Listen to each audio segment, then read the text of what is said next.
Infirmary, quarantine. Mr. Aaron will escort you. I think you'll be safe from any large, nasty beasts while you're there, right? Yes, that's a good girl. Let's all report to the mess hall. Superintendent Andrews wants a meeting. Mess hall, right away, people.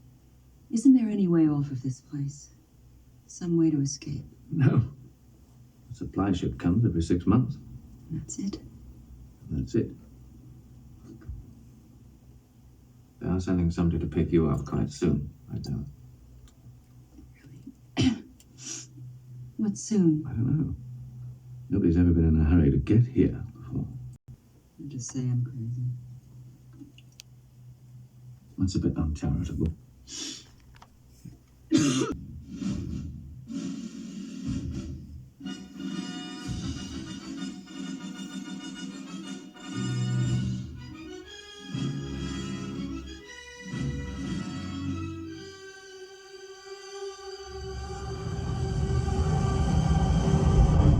Wow.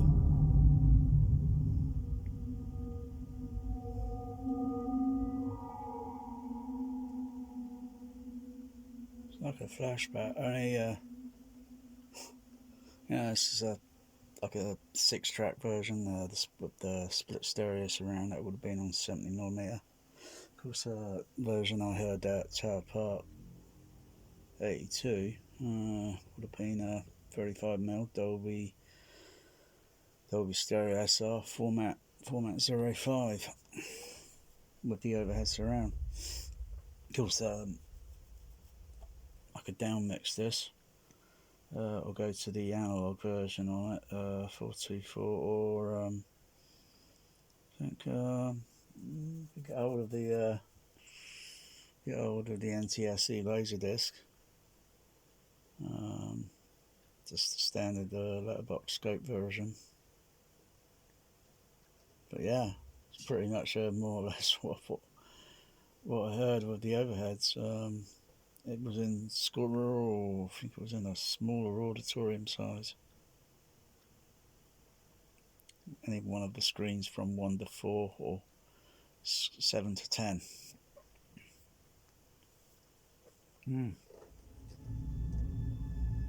Still got do some particular modifications to the overheads. I've only done basics at the moment, just a level balance, but still leaves a little bit more. Still got a lot more to do on it, and then of course it would be backward compatible with native decent tiny percentage of Atmos mixes that have got a decent overhead, height 1, 2, 3 stereo surround multi panning or whatever, you know. That'd be gravity actually. All the rest are just mere. You only hear a little bit overhead now and then. Of course, with this, you know, I'm recreating how it was, you know, decades ago.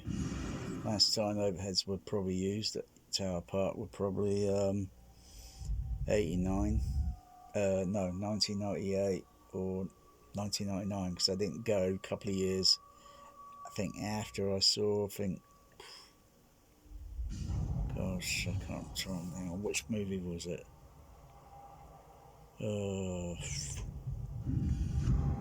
Might have been around 97 or 98. I saw Titanic down there. I think that was in, can't remember what bloody screen it was now. I know it was playing in quite a few because they were interlocking it with screen 5 and 6, and they had it in a few other prints in the smaller auditoriums. I think somewhere in, I think it was DTS actually. I can't remember what other movie I saw then. Probably another movie, because I already seen Titanic a few times, and there was another movie that was playing. I went there to see, I can't remember.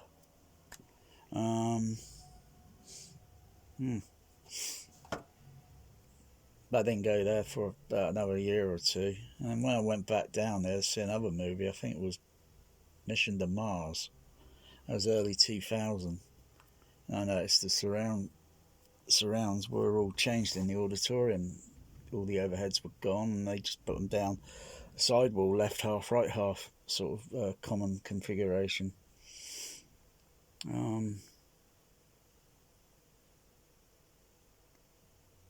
But yeah, I think I'll explore some movies that I recall hearing, tune it up, get it about, zeroed in on the how it was, and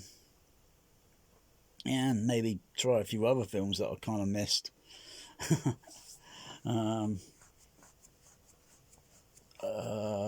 What ones have I seen? Oh gosh, I think the first one when I was down there, where the chief projectionist was just showing around the projection rooms and the auditorium. Some of the auditoriums, main two auditoriums were 5-6. Had a look round projection, because it would be about another few days or so until I joined. This was getting late of the year. Ghostbusters 2 was playing in screen number 5, I think it was. Heard that in Dolby SR. So I'll probably try Ghostbusters 2. It's not a popular movie, actually. The ones that everyone seems to like is Ghostbusters, but I'll try Ghostbusters 2, see what that sounds like again. I only briefly heard it. And of course, I saw it at the Odeon, Gaumont Odeon, screen number 1, the Cinerama Curve, probably about a week later. Of course, that auditorium had overhead surround in 6 overhead speakers in the ceiling for left over from the Cinerama day.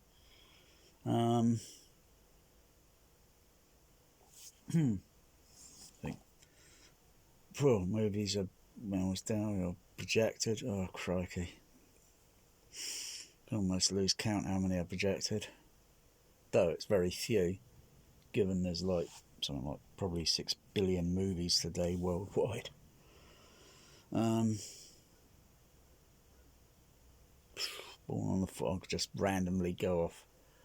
Hunt for Red October, Born on the 4th of July, Tango and Cash. This just doesn't mean what screen, probably auditorium or such. Born on 4th of July, think screen 5, and then a couple of weeks later it moved into one of the smaller auditoriums. So I heard that in different auditoriums. Dolby SR, Hunt for Red October. I think that was, can't remember if that was interlocked. I think that was interlocked between screen 5 and 6. That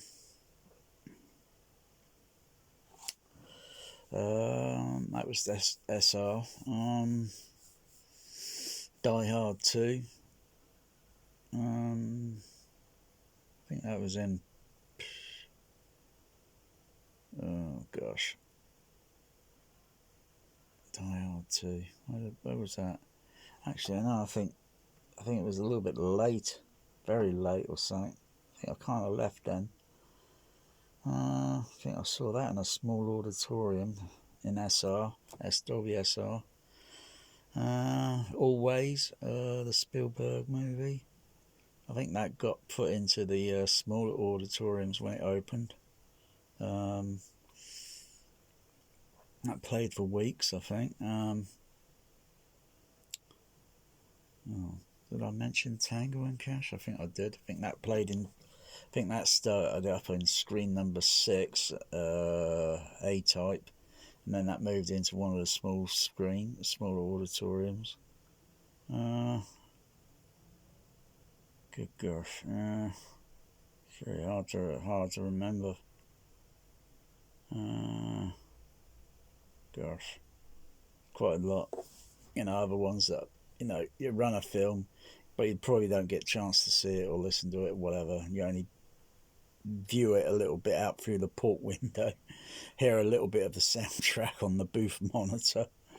and then you just move on to another film, you know, to show the next, you know, you look at a piece of paper, and then you go, it says, okay, this film's got to start up, due, and you got to start it up. It's already been probably laced up. So any projectionist that goes around and they lace up a movie and that, and then they go on, move on to another movie, they know projection team's going to be, you know, watching everything, keeping time, check of time and such, as well as there was a, what do you call it, in the auditor foyer, a box over one side that'll indicate if there was a fault in projection or whatever. They indicate whether projectors show's ready to start.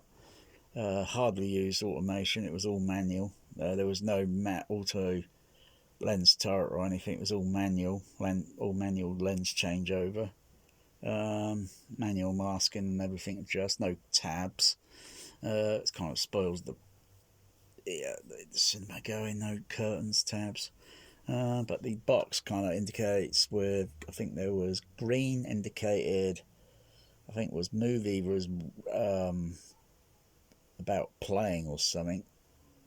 Amber, I think, was it's oh gosh, I know the red indicator light was there was a fault in projection, so be it whether the lamp's blown up or film snapped, there would be something there to say that the film show's not running, there's a fault, so you check it out.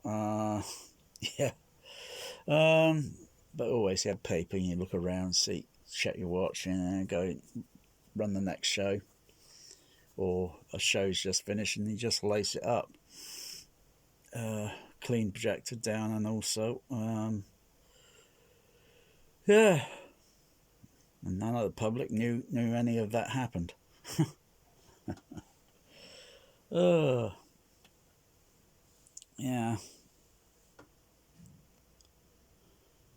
it's kind of fun at Tower Park. It was different to like Warner Brothers.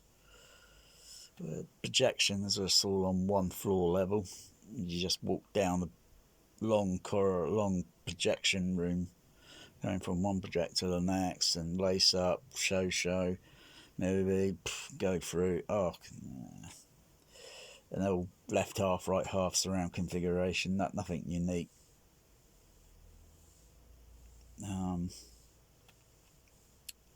But then it was just experimental.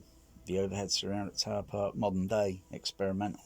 Even though probably other engineers that probably thought about having it sort of installed and, you know,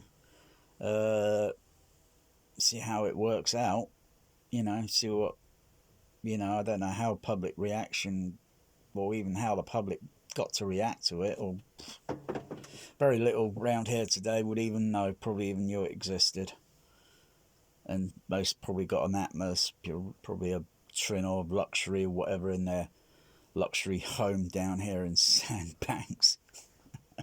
Probably wouldn't even know.